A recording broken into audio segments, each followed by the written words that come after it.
Assalamualaikum warahmatullahi wabarakatuh. Perkenalkan, saya Sylvia Wulandari dari kelompok 10 mata kuliah Auditing 2. Di sini saya akan membahas mengenai audit kas dan instrumen keuangan. Apa itu kas? Jadi kas merupakan satu-satunya akun yang dimasukkan ke dalam setiap siklus kecuali siklus persediaan dan siklus pergudangan. Sehingga bukti yang diakumulasi untuk saldo kas sangat tergantung pada hasil pengujian dalam siklus lainnya. Kas merupakan hal yang penting karena rentan terhadap pencurian dan salah saji. Sedangkan instrumen keuangan itu meliputi investasi dalam sekuritas utang dan ekuitas serta instrumen derivatif. Dalam instrumen keuangan itu bervariasi secara signifikan pada masing-masing kliennya, mulai dari persentase aset yang kecil untuk perusahaan manufaktur hingga persentase aset yang besar untuk institusi keuangan.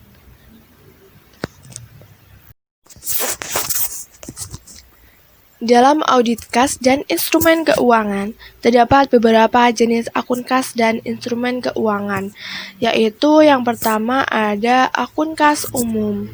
Akun kas dan umum merupakan bagian kas yang penting bagi sebagian besar organisasi, karena sebagian besar penerimaan dan pengeluaran kas mengalir melalui akun ini. Yang kedua ada jenis akun impres. Perusahaan membuat akun penggajian impres yang terpisah untuk meningkatkan pengendalian internal pengeluaran penggajian. Terdapat jenis akun impres lain yang sedikit berbeda dari akun impres pada umumnya, yaitu terdiri atas satu rekening bank untuk penerimaan dan pengeluaran. Yang ketiga ada akun bank cabang. Akun ini berguna untuk membangun hubungan dengan perbankan di komunitas lokal dan memungkinkan sentralisasi operasi pada tingkat cabang. Dengan kata lain, untuk perusahaan yang beroperasi di lokasi yang berbeda akan lebih mudah jika perusahaan memiliki saldo bank yang terpisah di setiap lokasi. Yang keempat ada dana kas kecil impres. Dana kas kecil impres ini bukan merupakan rekening bank, tetapi hampir sama dengan kas pada bank. Akun ini digunakan untuk pengeluaran kas yang berjumlah kecil, sehingga lebih mudah untuk dibayarkan jika menggunakan uang tunai dibandingkan dengan cek atau untuk memudahkan karyawan dalam mencairkan cek gaji atau pribadi. Selain itu juga digunakan untuk pengeluaran dalam jumlah kecil. Yang kelima ada akun ekuivalen kas. Perusahaan sering menginvestasi kelebihan kas yang diakumulasikan selama bagian tertentu dari siklus operasi yang akan diperlukan dalam waktu dekat dan bisa disebut ekuivalen kas yang bersifat jangka pendek dan sangat liquid. Yang keenam ada instrumen keuangan, mencakup investasi dalam sekuritas yang dapat diperdagangkan seperti sekuritas utang dan ekuitas, instrumen derivatif, dan aktivitas lindung nilai atau hedging. Nah, selanjutnya saya akan menjelaskan tentang audit kas umum. Nah, dalam menguji saldo akhir tahun pada akun kas umum, auditor harus mengakumulasi bukti yang cukup untuk mengevaluasi apakah kas telah dinyatakan secara wajar dan diungkapkan secara layak sesuai dengan 5 dari 8 tujuan audit yang berkaitan dengan saldo yang digunakan untuk semua pengujian atas rincian saldo. Selanjutnya yaitu tujuan audit terkait saldo dan pengujian umum. Nah, di sini ada 3. Yang pertama yaitu prosedur audit aktual tergantung pada materialitas dan pada resiko yang auditor telah diidentifikasikan dalam bagian audit yang terkait dengan akun kas. Nah, yang kedua yaitu karena ada hubungan erat dalam audit yang berkaitan dengan kas yang tercatat di bank. Yang ketiga yaitu karena ada hubungan erat dalam keakuratan dan dimaksudkannya kas yang ada atau kelengkapan. Nah, selanjutnya yaitu metodologi perancangan pengujian terinci atas saldo untuk kas di bank. Nah, pada metodologi ini ada 3 tahap. Yang tahap pertama yaitu mengidentifikasi resiko bisnis klien yang mempengaruhi kas di bank. Nah, risiko bisnis klien ini lebih banyak muncul dari setara kas dan jenis investasi lainnya. Beberapa perusahaan yang menyediakan jasa keuangan mengalami kerugian besar akibat aktivitas perdagangan oleh perorangan yang disembunyikan dengan salah menyajikan saldo investasi dan kas. Nah, yang kedua yaitu menentukan salah saja yang dapat ditolerir dan menilai resiko bawaan untuk kas di bank. Nah, saldo kas ini sebenarnya tidak material dalam kebanyakan audit, tetapi transaksi yang mempengaruhi saldo ini sifatnya hampir selalu material.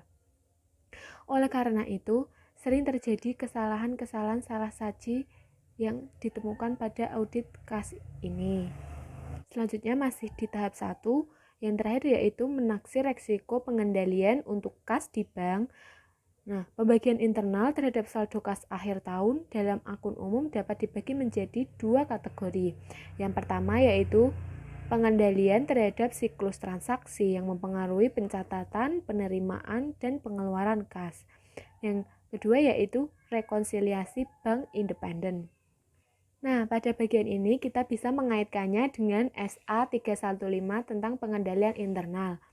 Sebenarnya, kebanyakan perusahaan tidak memiliki resiko bisnis yang signifikan dalam mempengaruhi saldo kas. Namun, resiko bisnis klien dapat muncul dari kebijakan manajemen kas yang tidak memadai ataupun penanganan dana yang disimpan untuk pihak luar. Nah, penilaian resiko sendiri telah diatur dalam SA 315 paragraf 15 tentang pengidentifikasian atas penilaian risiko kesalahan penyajian material melalui pemahaman atas entitas dan lingkungannya. Dengan adanya SA tersebut menegaskan bahwa auditor harus memperoleh pemahaman mengenai pengidentifikasian atas penilaian risiko. Selanjutnya yaitu tahap kedua. Pada tahap kedua ini kita harus merancang dan melaksanakan pengujian pengendalian dan pengujian substansif atas transaksi untuk beberapa siklus. Nah, karena saldo kas dipengaruhi oleh semua siklus lain kecuali persediaan dan pergudangan, ada banyak sekali transaksi yang mempengaruhi kas. Contohnya, pengendalian terhadap penerimaan kas seperti transaksi kas diaudit sepanjang pengujian siklus transaksi tersebut. Yang terakhir yaitu tahap 3. Tahap 3 sendiri di sini kita yang pertama yaitu merancang dan melaksanakan prosedur analitik untuk kas di bank. Nah, rekonsiliasi bank akhir tahun diaudit secara ekstensif. Karena itu, penggunaan prosedur analitis untuk menguji kewajaran saldo kas menjadi kurang penting dibandingkan untuk sebagian besar audit-audit lainnya. Yang kedua yaitu merancang pengujian terperinci atas saldo kas di bank untuk memenuhi tujuan audit saldo terkait seperti prosedur audit, besar sampel, unsur yang dipilih, dan waktu. Nah, langkah awal dalam memverifikasi saldo akun bank umum itu apa sih? Yang pertama yaitu langkah awalnya adalah memperoleh rekonsiliasi bank dari klien untuk dicantumkan dalam dokumentasi auditor.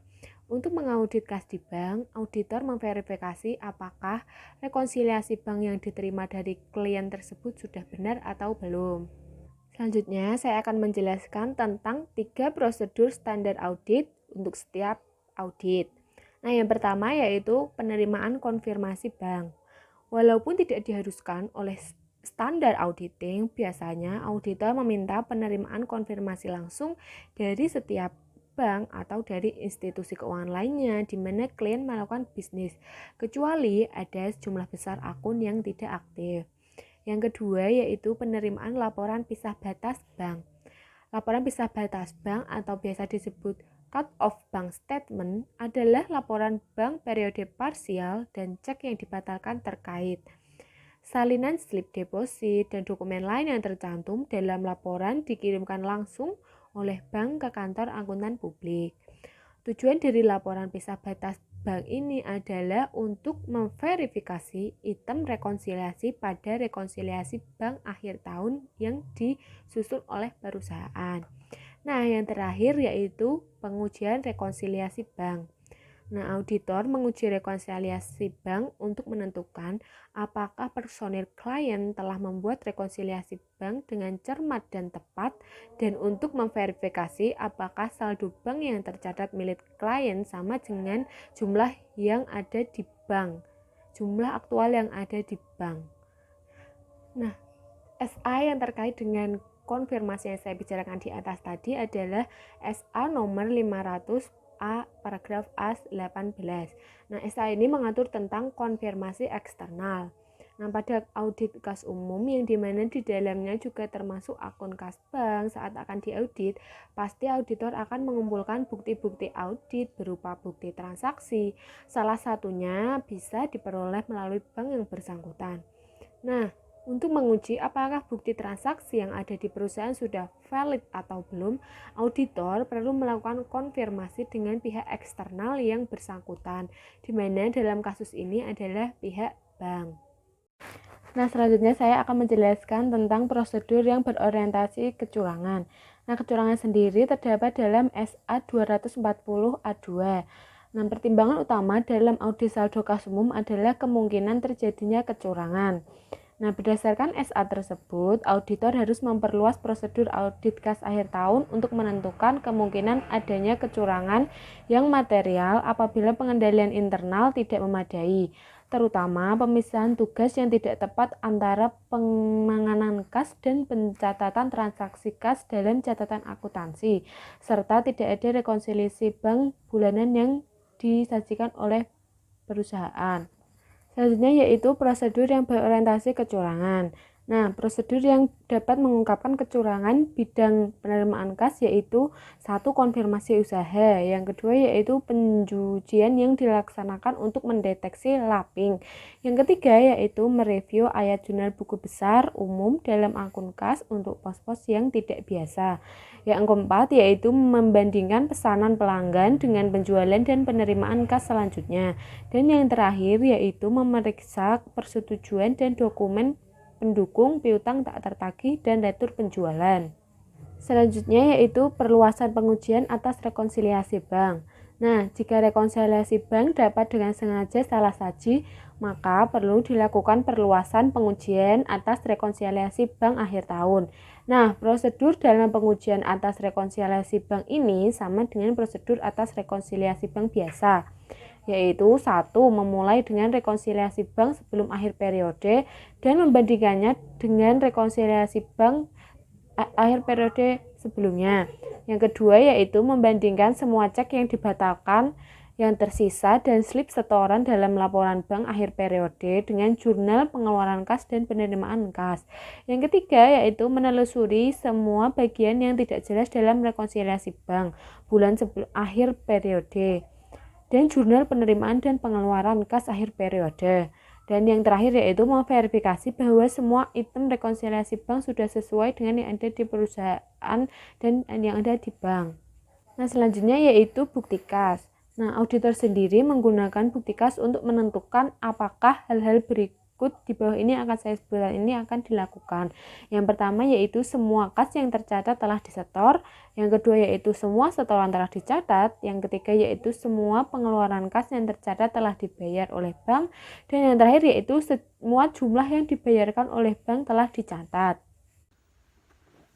Selanjutnya, saya Anifatul Imala NIM 72114182338 akan menjelaskan mengenai lanjutan dari bab prosedur yang berorientasi kecurangan, yang mana bab ini telah dijelaskan sebagian oleh Mbak Lulu. Yang pertama, bukti audit.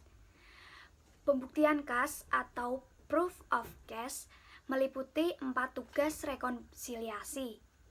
Yang pertama, rekonsiliasi saldo pada laporan bank dengan saldo buku besar pada awal periode pembuktian kas. Yang kedua, rekonsiliasi penerimaan kas yang disetorkan ke bank dengan penerimaan yang tercatat dalam jurnal penerimaan kas pada periode tertentu. Yang ketiga, rekonsiliasi clearing check yang dibatalkan oleh bank dengan yang dicatat dalam jurnal pengeluaran kas untuk periode tertentu. Dan yang terakhir atau yang keempat, rekonsiliasi saldo laporan bank dengan saldo buku besar umum pada akhir periode pembuktian kas. Dalam akun kas yang perlu diaudit adalah bukti audit. Apakah dalam bukti transaksi terdapat manipulasi atau rekayasa nominal? Bisa saja jumlah yang tercatat dalam bukti transaksi dibuat lebih rendah atau lebih tinggi oleh perusahaan itu sendiri. Maka diperlukan keandalan dalam menguji bukti audit pada transaksi penjualan, karena akun kas merupakan akun yang sangat liquid, maka nantinya bukti yang ada pasti akan sangat banyak. Dengan bukti yang tersedia, seorang auditor harus mengecek apakah bukti tersebut akurat atau tidak.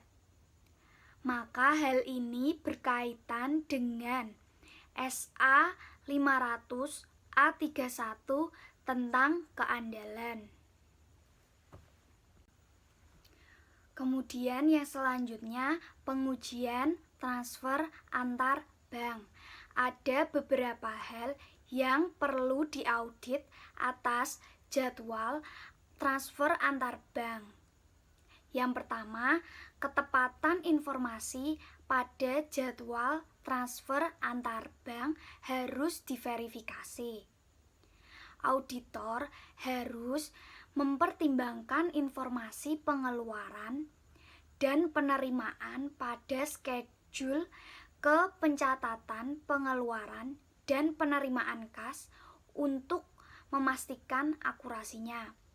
Yang kedua, transfer antar bank harus dicatat, baik di bank penerima maupun bank pengirim. Contohnya, terdapat 10 juta dipindahkan dari bank A ke bank B, tetapi hanya pengeluarannya saja yang dicatat.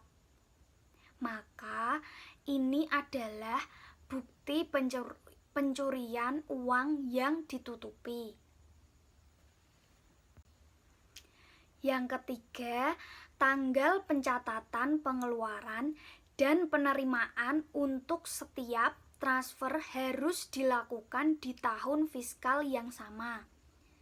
Jika penerimaan kas dicatat pada tahun fiskal berjalan dan pengeluaran kas dicatat setelah tanggal neraca, maka hal tersebut bisa saja dilakukan untuk menutupi berkurangnya kas. Yang keempat, pengeluaran pada schedule transfer antar bank harus dimasukkan atau dikeluarkan dengan benar dari rekonsiliasi bank akhir tahun sebagai cek beredar. Dalam akun kas umum harus dimasukkan sebagai cek beredar pada transfer rekonsiliasi bank. Kurang saji cek beredar pada rekonsiliasi bank mengindikasikan adanya kemungkinan kiting.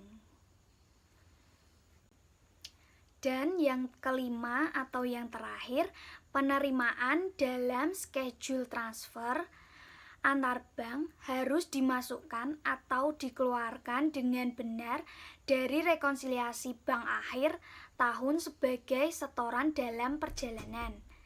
Untuk akun tabungan dan penggajian harus mengindikasikan setoran dalam perjalanan untuk transfer rekonsiliasinya. Lebih saji atas setoran dalam perjalanan pada rekonsiliasi mengindikasikan adanya kemungkinan kiting. Bab kedua yaitu merancang dan melaksanakan pengujian pengendalian dan pengujian substantif atas transaksi. Auditor mengandalkan laporan dari manajer investasi untuk menguji pembelian dan penjualan selama pengandalian dianggap efektif, menelusuri pembayaran, kemudian menguji keakuratan matematis keuntungan dan kerugian. Selanjutnya, merancang dan melaksanakan prosedur analitis. Auditor dapat membandingkan presentase relatif investasi dari masing-masing kategori nilai wajar dari tahun ke tahun untuk menilai perubahan strategi investasi atau risiko portofolio. SA yang sesuai adalah SA 520 paragraf 4 tentang definisi prosedur analitis. Jadi dapat disimpulkan, penggunaan prosedur analitis untuk menguji kewajaran saldo kas menjadi kurang penting dibandingkan untuk sebagai besaran bidang audit lainnya. Kemudian tahap yang terakhir atau tahap ketiga yaitu merancang pengujian atas rincian saldo instrumen keuangan. Titik awal pengujian saldo akhir akun instrumen keuangan adalah mendapatkan schedule aktivitas investasi akan meliputi saldo pembelian dan penjualan instrumen keuangan, serta keuntungan dan kerugian terkait. Saldo akhir dicatat pada nilai pasar wajar atau nilai lainnya yang konsisten dengan standar akuntansi. Sekian penjelasan mengenai materi audit akun dan instrumen kas lainnya. Kami dari kelompok 10 mohon maaf jika ada kekurangan serta kesalahan dalam pengucapan. Terima kasih, semoga bermanfaat pada teman-teman semuanya. Wassalamualaikum warahmatullahi wabarakatuh. Sekian penjelasan dari kelompok 10 mengenai audit kas dan instrumen keuangan. Semoga penjelasan dari kami bermanfaat bagi teman-teman semuanya. Mohon maaf jika ada kesalahan dan kekurangan. Terima kasih. Wassalamualaikum warahmatullahi wabarakatuh.